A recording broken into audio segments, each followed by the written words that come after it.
going to say a few words to start. No, that's okay. Right, well, good evening, everybody. Rescorla.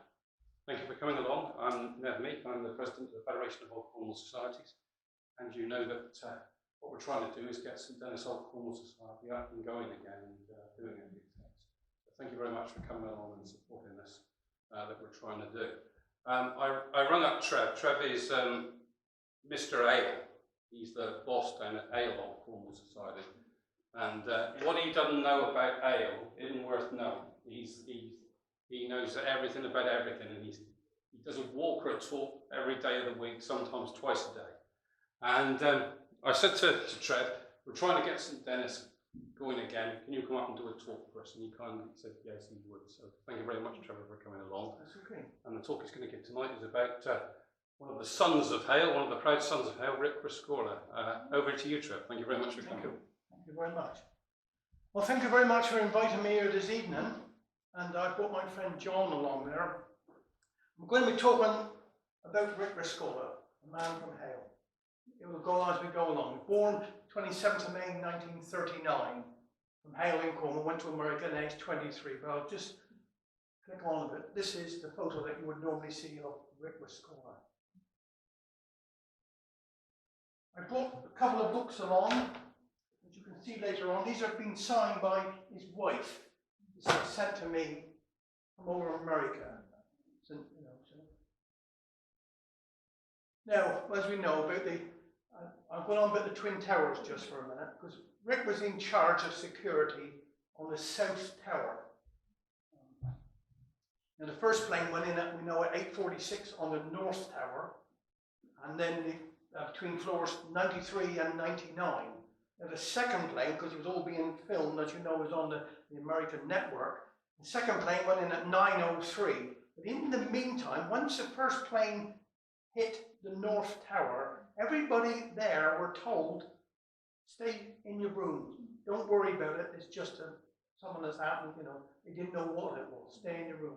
Rick Rescorla had instilled in them, since his time in Vietnam, that they do what he told, not what the bosses told them. He told all the people, he trained them over 6 months to a time, he would have like a fire drill. And he started it right away, immediately. And then 9:03, another plane hits the South Tower, which he was in charge, and that's between floors 77 and 85. Well, his firm actually worked from the 40th floor up to the 75th. So he was having the people coming down. South Tower collapses at 10:05. North Tower collapses at 10:28. And they say Rick's action saved over 2,700 lives on that day. Now, these are some of the awards that he got. The Silver Star, the Purple Heart, 2 Bronze Stars, the Vietnamese Cross of Gallantry with Gold Star, a statue at Fort Benning. It's the only statue at Fort Benning in America of anybody, and it's a Hale boy. Statue of Rick Rescorla. The GWR train was named in his honour in 2019, that was. The Presidential Citizens Medal awarded in 2019. I put America lost a man, but Cornwall has lost a son. I've actually got, only about 25 made. I've got a copy of the medal that was awarded to Susan Rescorla posthumously for Rick. So you can see this later on as we go on. Right. This was sent over from America as well. So. Now, down in Ale, if anybody know Ale at all, or been down there, you've got the green there, you've got that big painting of Isambard, Kingdom, Brunel and Richard Trevithick right opposite. This is what Hale or Cornwall did. We put a blue plaque there, but we were told off by the council because the blue plaques in Hale are all square. But as Hale or Cornwall, as Hale or Cornwall, we put that shape because he was a rugby player. It's actually on the gate of where he was born, so it's nothing to do with the council. I know it's own thing, but we didn't have nothing to do with the council. So this is where we put it, right next to what's a nice green place down there, in Penpole. So, And this is the plaque and this memorial that Hale O'Connell have now taken over, so we keep it clean and tidy, and on his birthday and on, of course, on 9/11. I go down there at 8:46 in the morning. I know it's England time, but you've got to pretend it's American time. My sister or somebody will film me doing a short service for 20 minutes. I then send it to Susan Rescorla in America, so because they're 5 hours behind. So when she gets out on 9/11, you can see that I've already done the service at 8:46 American time. So I do that each September. And of course the eagle is all what they represent. He's at his wings and he's flown away. Now, put this in, this might not seem a lot, but if anybody knows where down in Foundry you're going to St Michael's Hospital, I expect 1 or 2 people have been up to St Michael's Hospital. But as you're going up the hill is the mill pond, and then you can turn right by the mill pond. Now this, it's me pointing, it don't work on that, does it? No. But this here is what we call drovers. It's all to do with harvest of ale. If you was a horseman for harvest, these are the houses that you lived in, just up on the thing. But the significance is that roundhouse, that's where Rick's mother lived. Now I knew Rick's mother, because Rick was already 10 years older than me. He was in America, but we called her Sissy. So when we delivered milk there to the door, called her Sissy. He always thought that was his sister. But actually when he went to America and they wanted him to be an officer, it was actually his mother. He always called her Sissy, so we carried on being, she was Sissy to him all her life, all his life as well. So while he was down, just before he passed away, his mother wasn't very well. Right opposite the mill pond is that bungalow, and he bought the bungalow for his mother. So she left the house, and that bungalow is still there. Now this is the medal. It's a lovely picture on there, and I wish I could take the screen with me everywhere. But you'll see all this on in a minute, and you'll be able to feel what it's all about, and just read what it says. He was called, when he joined up, I've got to say, it might be on in here in a minute, and you'll read it in the book. It says his best friend was Dan Hill. This is being recorded, but it doesn't matter. Well, that was not quite true. His best friend was called, when Trevor and Kim come over to do this unveiling for me, his best friend was called Jim Driver. He was an Irishman, and he went to America with Rick, and they stayed in what you call like a youth hostel for 3 months, waiting to join the army. So there you are. It's presented, say, by President Trump. This is the back of it. And I'll go back to this one a minute, because it was said, leave no man behind. That's what we'll see in a few minutes. He did one of the biggest battle in Vietnam in 1965 was called Idram, which he was involved in. And he made sure that every person, whether living or dead, Americans, were taken on. This is just a National Foundation of Patriotism, which they've got out in America. I might have said to Ned, but I'm going to America. I got job go Cambern. It's difficult coming up here, but I'm actually going to America in October. I'm staying with Trevor and Kim over there. They're going to get me an hotel, and then I'm going down and spend a day or 2 days with Susan Rescorla. Hoping to pick up some more tips and bits and pieces.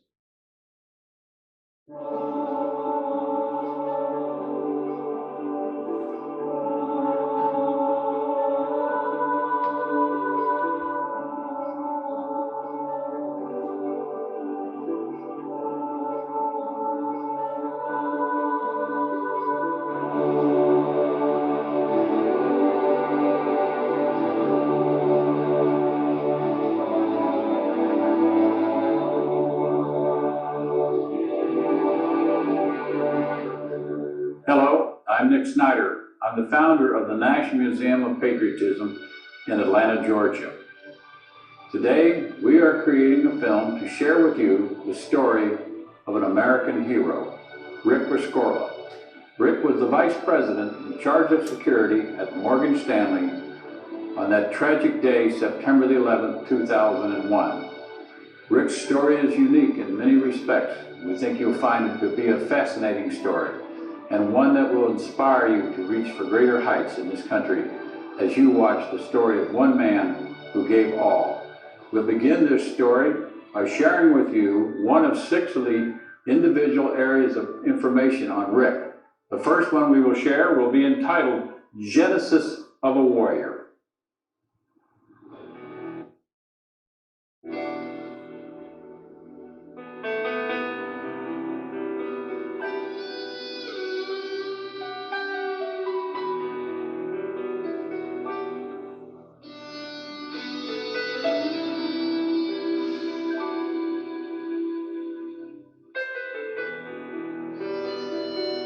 I joined the British Army in 1957 at the age of 17 and a half.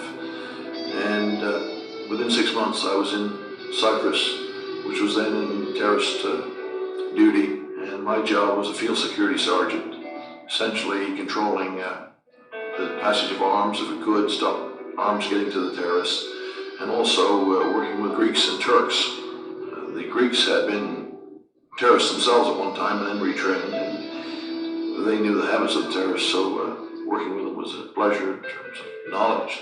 They're very knowledgeable people. I grew up there in Cyprus, I think, a little bit, as a young man, learning a lot from older, experienced men. After 1960, I went to Rhodesia. I went to the Rhodesian police, the Northern Rhodesian police, essentially a paramilitary police force dealing with everything from riots to civil disturbances and also normal police work, which in this case, many assaults using machetes, using brute force and things of that nature between tribal elements and also between political elements.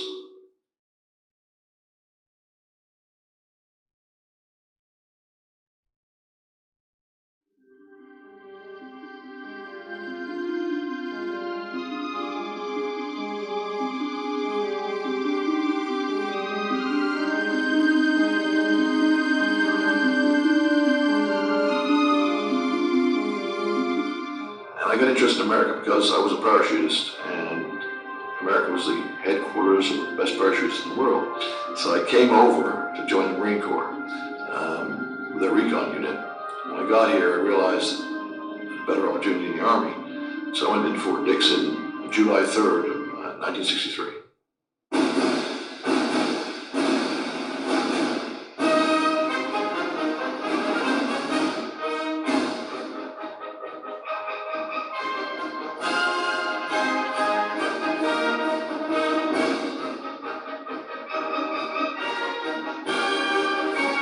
I graduated from OCS. I went to officer training school. I was not a citizen at the time. I was an alien when I went to officer training school at Fort Benning. And when I got out, I was hanging around there with the 2nd Division at Fort Benning, and suddenly there was a great interest in filling the 2nd and the 9th Battalion, an infantry battalion, which very quickly became the 2nd and the 7th Cavalry and joined the 1st Air Cav Division. I went in there as a 1st platoon leader, Bravo Company, under Captain Dederick.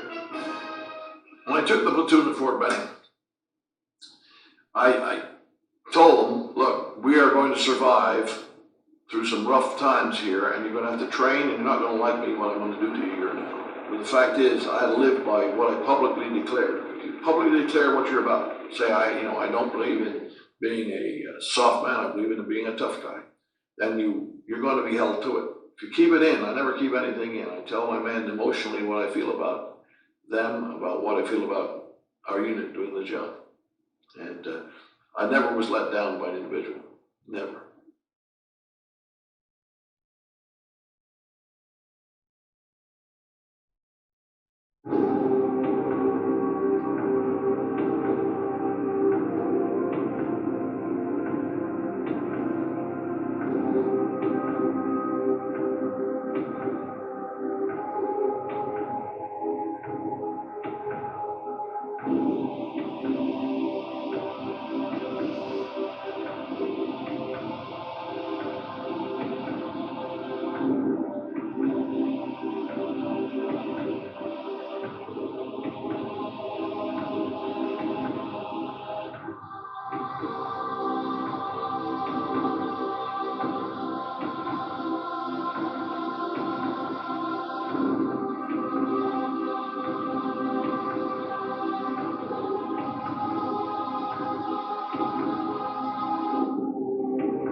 Before I go on to the next one, make one bit of the Valley of Death. because so many, his first platoon were absolutely slaughtered, I will tell you, and because I played it before, I've taken parts of this out, because a lot of people got up, you wouldn't see so much killing and all going on, it's not. So I'm going on to the next one, but what I will say, when Rick went in there, he was actually singing to his men, he had a bullhorn then, singing Cornish songs to them to try and boost their things. And their battle went over 2 days. They never lost one man. Not one man was killed from this platoon. So that was where the heroism come in for Rick at that time, you know. But so I'll go on to the next one. When we came into X-ray, that was the evening of the 14th. And at that point in time, we linked up near Colonel Moore's, now General Moore's headquarters, and waited for instructions. At that time, I was told, fix bayonets and go into the ditch. My platoon fixed bayonets, went forward. In the ditch, we found, bodies of the 1st, 10th, and 7th, and several men fanning a dead body, trying to revive it. And we took the forward edge of the ditch, and at that time Lieutenant Deal came over the top, who was known to be a friend of mine, and said, "You better watch out, these guys are good shots." And that was an ironic statement. But we held that evening, all through the night. And that morning, the next morning, there was a tremendous firefight broke out to our left flank. And I realized we were under attack. The battalion perimeter was under attack.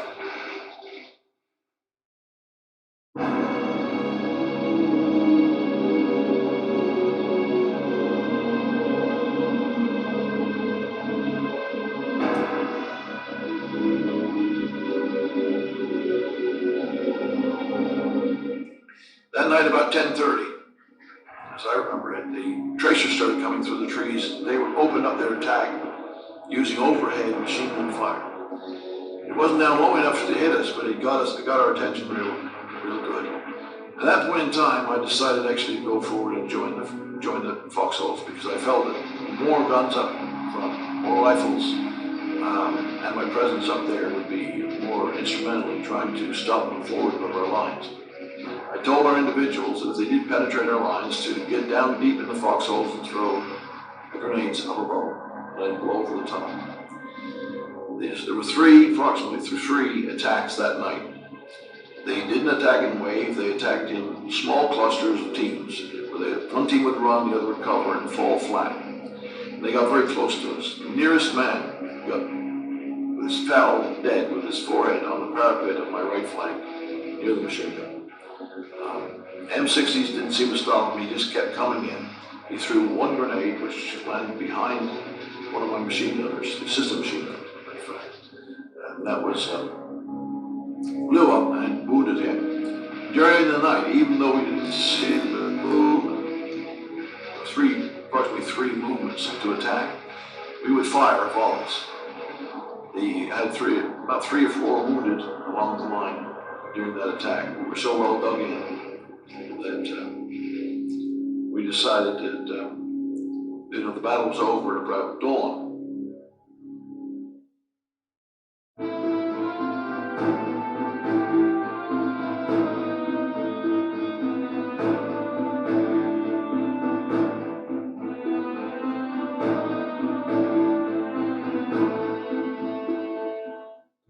At that time, the actual time escapes me, maybe somewhere after 7 o'clock, I would think at this time. The order was given to go out on a final sweep. We all stood up. We were on line, and that is the picture I think you see in the front of the book, We Were Soldiers Once and Young, of us doing a final sweep. We went out approximately 30 meters, and I was looking down at an individual, or a group of individuals, who just saw the tops of their heads. It was a machine gun team. One of the machine gunner came alive and started lacing down on us. And how he missed us, I don't know. You could just, see the smoke coming out. He was only about 7 yards away from me at the time. I fell away to the right, firing, emptied my magazine. My radio operator, Fantino, was back some 10 or 15 yards behind me with his radio. He couldn't get down. I looked back at him and said, grenade. He threw a grenade up to me. I pulled the pin, dropped it over the elephant grass on top of these guys. A matter of a few yards, that's all. It exploded, and nobody could have lived through that one. And in this regard, I think, Fantino definitely saved my life.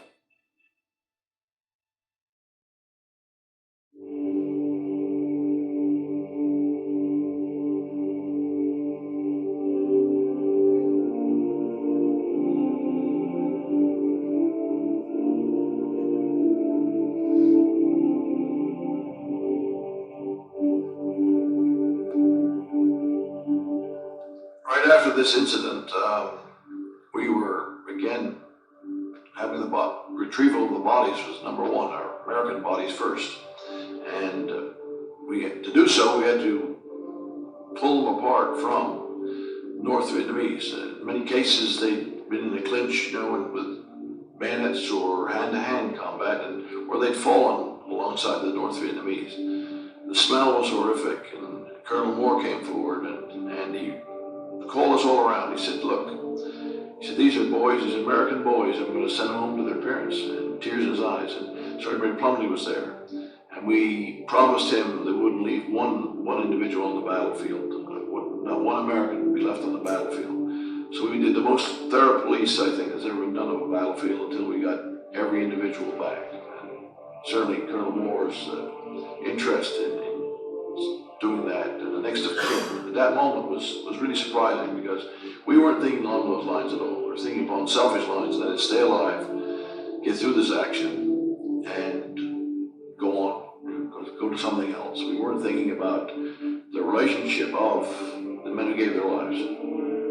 Once they gave their lives, we really regarded them as not part of our unit anymore. But he reminded us of our obligation, and moral obligation, to get those men back, and how valuable it would be if they were returned.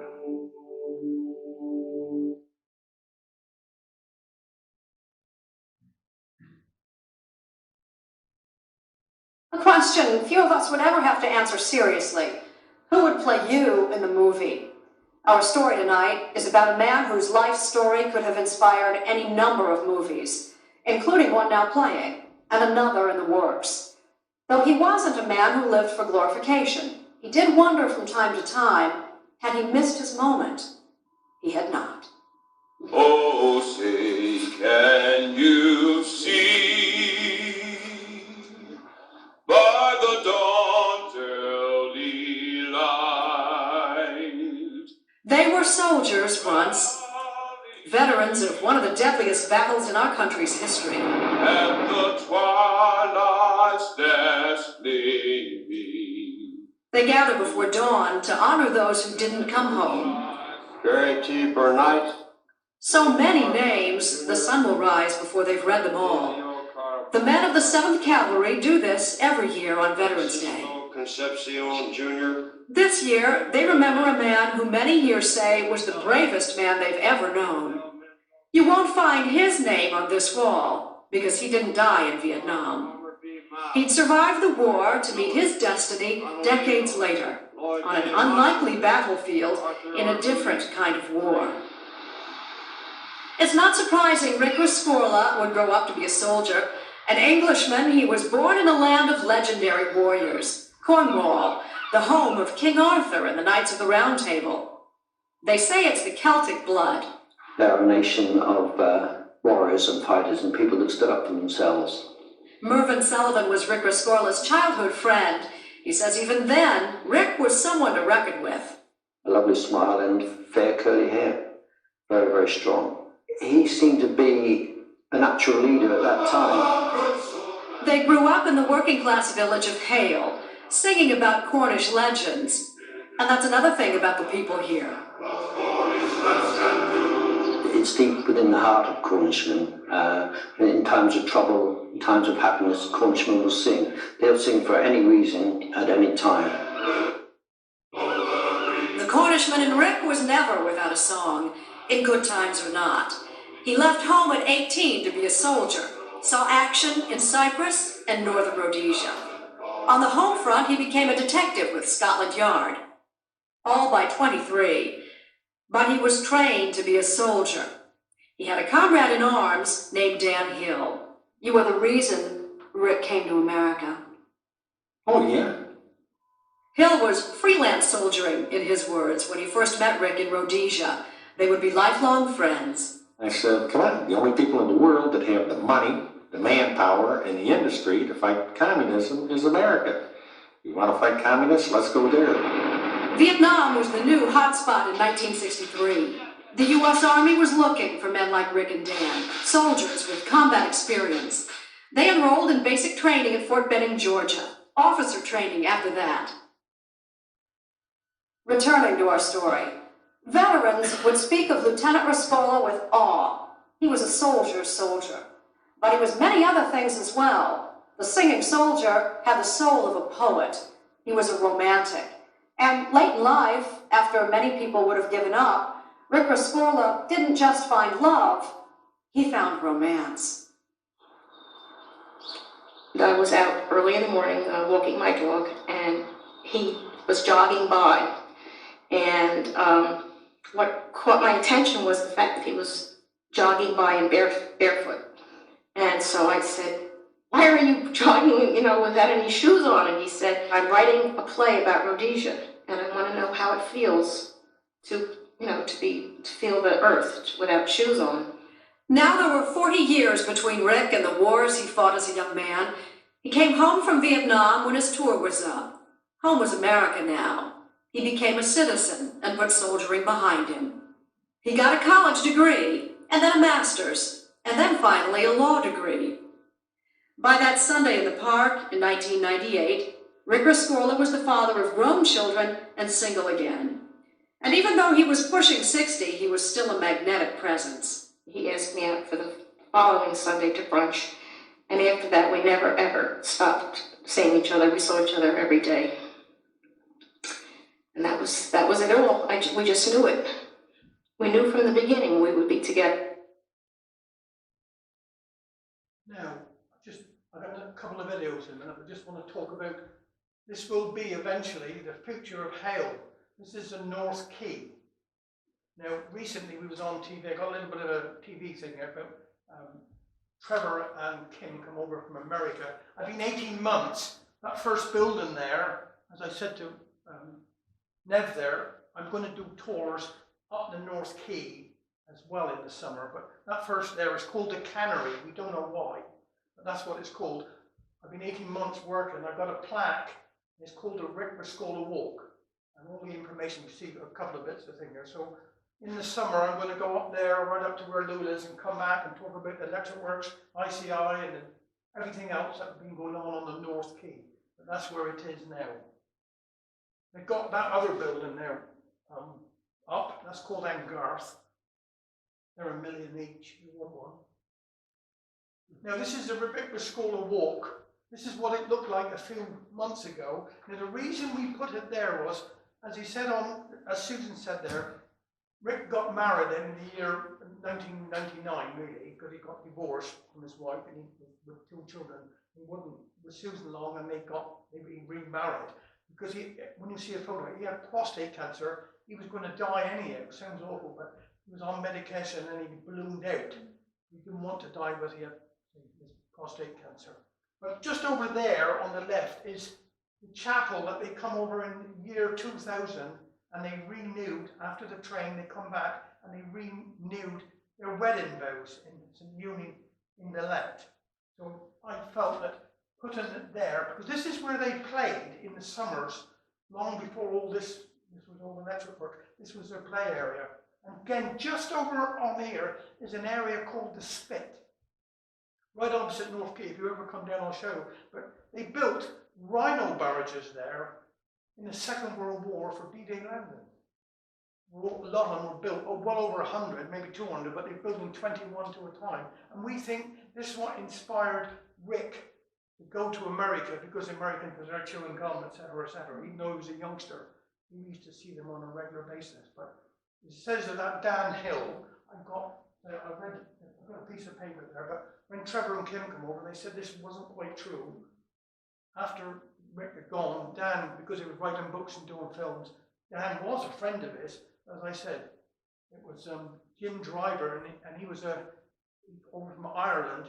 He went back for a second tour of duty, but Rick could see, as he said, he could see that because Americans lost 56,000 men out there altogether in that war. He could see that there was a time to pull out. So he stayed in America training officers because they made him an officer.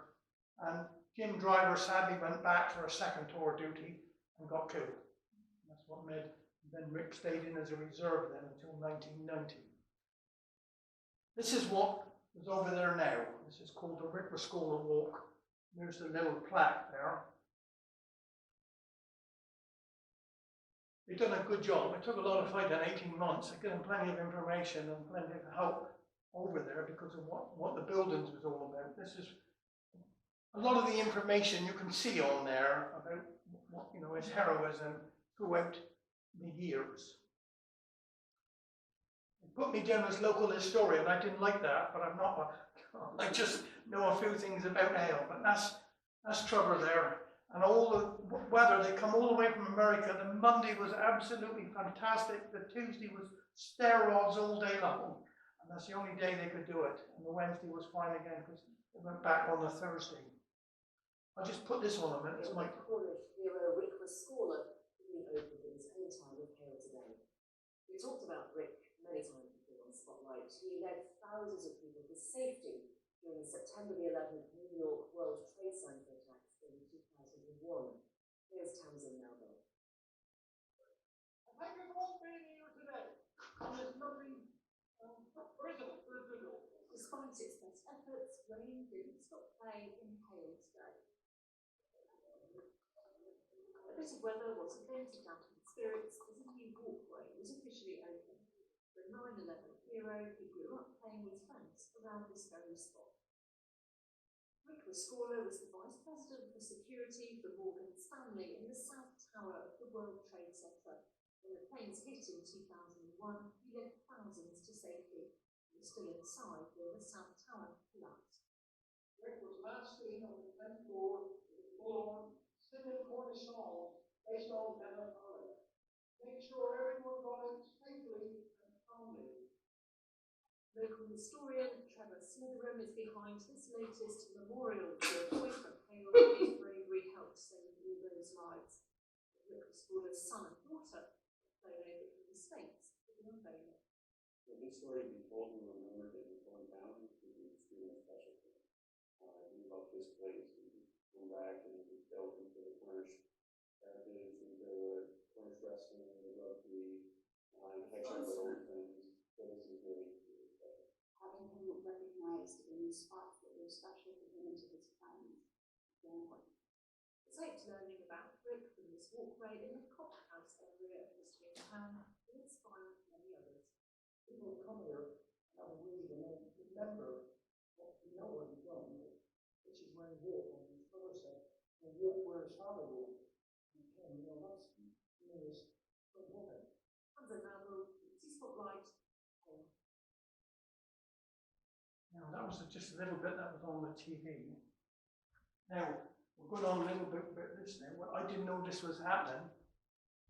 This is what they call a challenge coming out in America. You get it since 2001. And this was presented to me by Trevor and Kim from America on the day. So this is one here. Not, I thought it was bits of chocolate, but it's not. It's real. You can have a look at that later on. That's what you get somewhere. This is the last photo, and this was 10 minutes or 20 minutes before he got killed. Because as I said, his thing was to check even in the wars and make sure that everybody was out safely. And when the North Tower and the South Tower were hit, he got what he thought everybody out, but he was last seen on the 10th floor going up the South Tower. Of course, he never found anything of him at all. This was the last photo, and I'm very privileged to have another photo, which is about that big, sent over from America. They only done about 3, they said, but I'm in England. I've got one home in my house now, Rick. See, just 20 minutes before he died. Today is the 20th anniversary of the most evil day in American history. New York City, Shanksville, and the Pentagon. It rang all over America. We must never forget We must always be on alert. Education is everything, and our schools should be teaching our children the meaning of what happened on 9/11 and to be prepared. My name is Susan Rescorla. My husband Rick lost his life on 9/11. He was Vice President of Security for Morgan Stanley in the South Tower. Rick had been preparing those working in the South Tower by drilling them for years, since the bombing in the basement of the South Tower in 1993. On this day, September 11, 2001, Rick was keeping his people calm by singing and talking to them with words like, "Today is a day to be proud to be an American. Tomorrow the world will be looking at you." After Rick had brought everyone out, he turned around and he went back into the towers. He followed the firemen to the top of the tower. They all lost their lives. Rick saved almost 3,000 people on that day.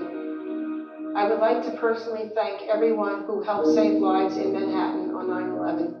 The firemen, the police, first responders, the operators from the boat lift who brought people to safety to other ports, the civilian heroes who risked their lives to save others, and of course the officials in charge of Manhattan who did an incredible job keeping us safe. God bless them all. In 2008, I received a letter from a man named Roy Ray. He lived in St. Ives, near where my husband was born in Hale, Cornwall, UK. Roy was a poet, a sculptor, and an artist. He had read about Father Michael Judge and my husband, Rick, and how they helped so many. Roy had sculpted a piece called Evolution. On his sculpture was embedded footprints, cell phones, and typewriters.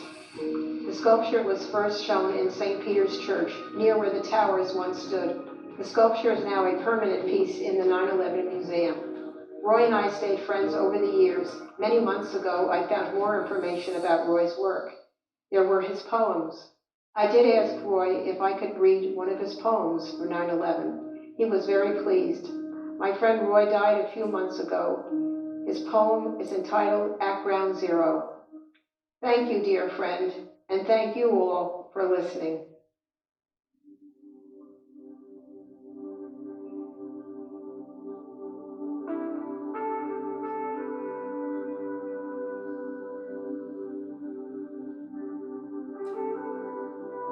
At Ground Zero. Emptiness where once they stood, Manhattan's bold twin towers, icons of the confidence of a nation born of pioneers.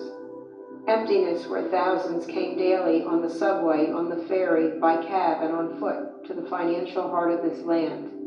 Emptiness where once ordinary people came from Brooklyn and the Bronx, Staten Island, Hoboken, to start just an ordinary day. Emptiness, save for the ghosts of those whose final ordinary day would forever change the world and the lives of you and me. Emptiness in the heart of the city, the dust and debris gone, and in the hearts of the grieving for those they never found. Emptiness with distant and fading echoes of ambulance and fire truck horns and frantic calls for help and tearful goodbyes on the phone. Emptiness, already only a pause in the pulse at the heart of a city not willing to yield to terror or forget those who have gone.